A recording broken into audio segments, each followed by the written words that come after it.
Rafael Nadal qui brandit le trophée sur le central du Monte Carlo Country Club, un air de déjà-vu, mais avant de remporter son 8e sacre assez facilement dimanche, il faut le concéder, l'Espagnol avait livré la veille un combat un peu plus serré.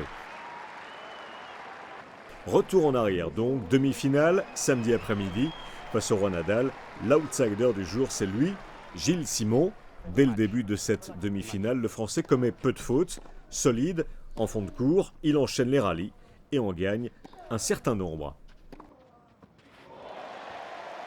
C'est d'ailleurs le Français qui va se procurer les premières occasions dans cette première manche, 2 balles de break même, à un moment toujours aussi crucial, le 7e jeu. 2 balles effacées coup sur coup, et après tant d'efforts déçus, Gilles Simon va tenter d'abréger l'échange, mais Rafael Nadal en profitera. 6-3 en 42 minutes.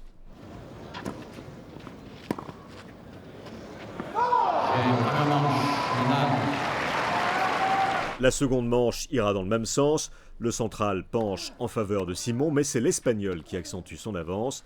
Il fait le break dans le 3e jeu et accède à la finale en un peu moins de 2 heures. Gilles Simon peut avoir des regrets. Beau match, mais avec 7 balles de break non concrétisées, il s'est frotté au maître Nadal.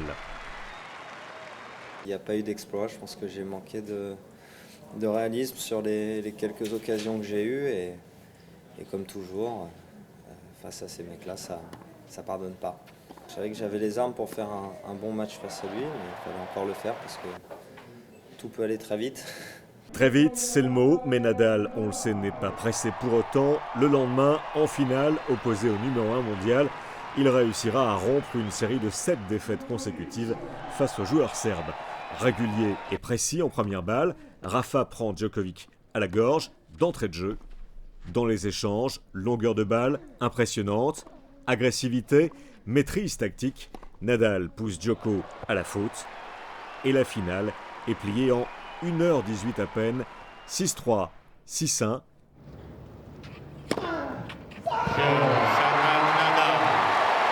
Le Serbe avouera plus tard qu'il était un peu absent du cours au lendemain de l'enterrement de son grand-père, ce qui ne veut pas dire pour autant que Rafael Nadal ne méritait pas sa victoire, loin de là. Pour la 4e fois de son histoire à Monte-Carlo, le Mallorquin conclut une semaine sans perdre le moindre set. Du grand Nadal, puissance 8.